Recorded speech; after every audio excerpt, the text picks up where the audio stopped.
is what receiving an invitation to Slack looks like. Now, be aware this will not be identical to your experience because I'm doing this with both a demonstration email account and a demonstration workspace.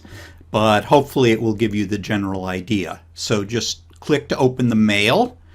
You will see a button for Join Now. Okay, so go ahead and enter your name. And the most annoying part is thinking of a good password, which is another topic for another time. There we go. And that's it. I've joined. Be sure to write down your password and you should be good to go. Once you have successfully accepted your invitation and chosen a password and found some way to remember it, you are logged into Slack and you're good to continue working with it without doing anything else. Now, your browser will probably remember your login information for some time, but eventually, and especially if you move to a different computer, you will need to log in again. You will eventually need to open Slack in a new window. And one easy way for a beginner to do this is to simply type in slack.com.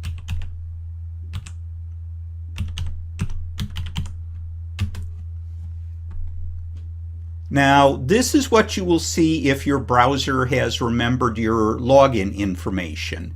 And you just come over here and click on your workspaces, click on LTDO, and there you are. You're back logged in. Notice that the URL is pretty grody. I mean, it's not something you can easily remember. So you may want to bookmark it. As messy as this is not going to change. And I can prove it to you. I will drag a bookmark to my folder here. You may have a different routine for saving links on your browser. And now if I close this, I can just open a new tab and use the bookmark. And here I am again. Now, if you use a new browser or a new computer or somehow the information in your browser is cleared, you will have to log in again. So let me log out here. No point showing you how, but I have to do it because we want you logged in and busy using Slack. So let's go to slack.com again. And this time the screen looks different because you are not logged into any workspaces. So this purple button says Get Started instead. And you don't want to create a new workspace. Once you're more expert, you may be interested in that. But you want to find a workspace. You type in your email address and click Confirm. And they want to check you are who you say you are. So instead of responding immediately, you get an email with a magic link. I've already gone through this once so that I don't have to wait for the mail to arrive. So here's what it looks like when you get it. Just click Confirm Email Address. And then you can choose your workspaces. Now, I personally have multiple Slack workspaces that I use. Let's use LTDO. And I have the app installed, the Windows app. We're going to bypass that and stay in web mode for now. And so I click here, use your link to sign in for the browser. I highly recommend using the app, which you can download here, but you don't have to do that right away. So let's just stick with the web for now. The appearances are very similar. Okay, so here we are, and we're logged in again. So that's the way to start from scratch. And we have the same URL here that I put into the bookmark. Incidentally, if you want to be proactive, you can create that bookmark as soon as you've accepted your invitation, and you'll come right here. Obviously, if you're logged out, you will still be prompted for your email and password. Okay, one final thing, if you're not intimidated by typing in long URLs and you want to avoid that rigmarole, you can type LTDO workspace as one word .slack.com, and this will send you to that hairy URL that you saw before, and that is presumably in your bookmark by now. So this may be useful for you if you're at a library computer or something and you don't have all your information with you. Remembering LTDO workspace.slack.com is not that big a deal. Two things before we get started on real work. The first is to notice that when you mouse over some of these controls, you get a little message explaining what it is. You may be looking for something and know, well, it's one of these here, and you can just go mouse over until you find what you need. The other thing is, for things that you use frequently, it will suggest a keyboard shortcut, which you may wish to learn, but that is certainly not critical for beginners. The other thing is you should change one of the preferences, the settings.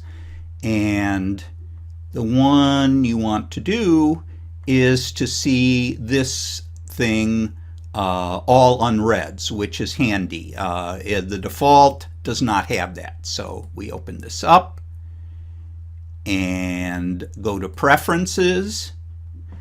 This is the way you would enable notifications, and we want to work with the sidebar and turn on this checkbox, which you can see toggles on and off that unread menu item.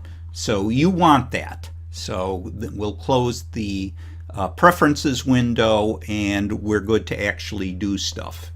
The big deal in Slack is channels, and they are basically separate groups concerned with various issues or projects or whatever that you can join. Or you can be added to a channel by another channel member. The ones that you see a pound sign before are public. You can join any of these whenever you want. You may want to keep track of what other people are up to without actually participating, so you can just go looking around there, that's fine. Or you can participate actively in the channels that you choose. You can see that some of these channels have a padlock symbol before them. These are private channels. You cannot find and join them. You have to be invited by whoever created the channel.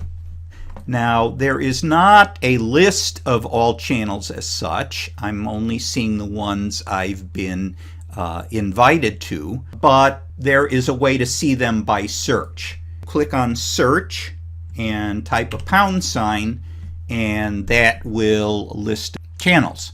And let's see, what do I not belong to? I don't belong to data, so I will select that, and it pops up and it looks like my others, but even though it's showing here, I'm not a member yet. To join, I have to click on this gear here and just click join, and that's all there is to it.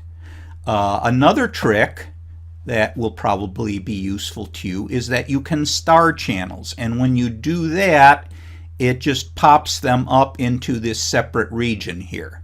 So the ones you're critically involved with, you can click the star here, and then those will be brought to your attention first, and then we have everything else down here. Finally, let's talk about direct messages.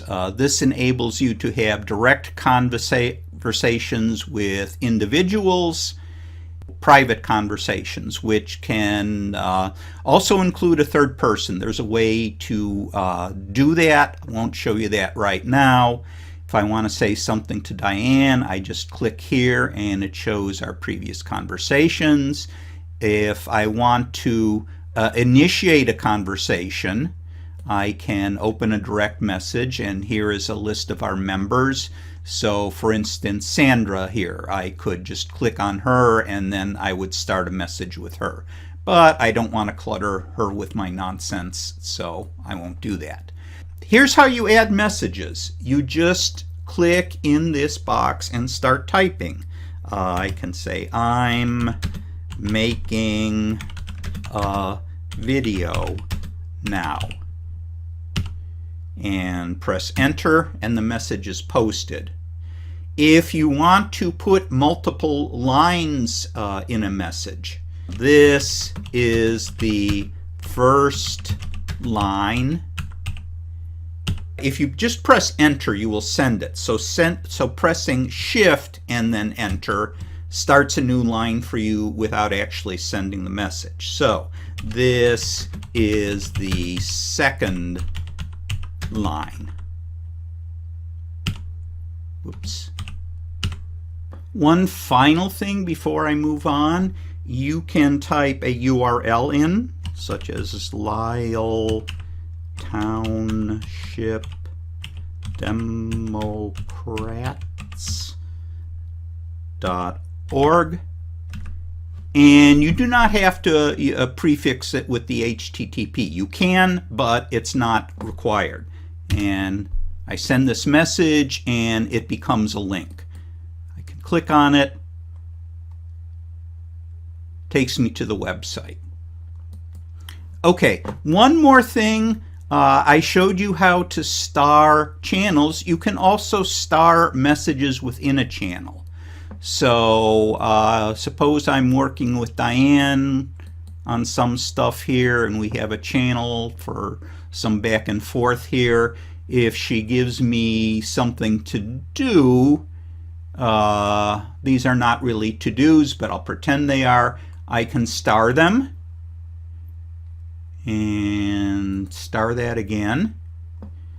And now if I go up to this toolbar here and click this star over here, here's a star for starred channels, here's a star for starred items or messages, you get a pop-up sidebar that lists all of your starred messages. And that is true of anything in any channel.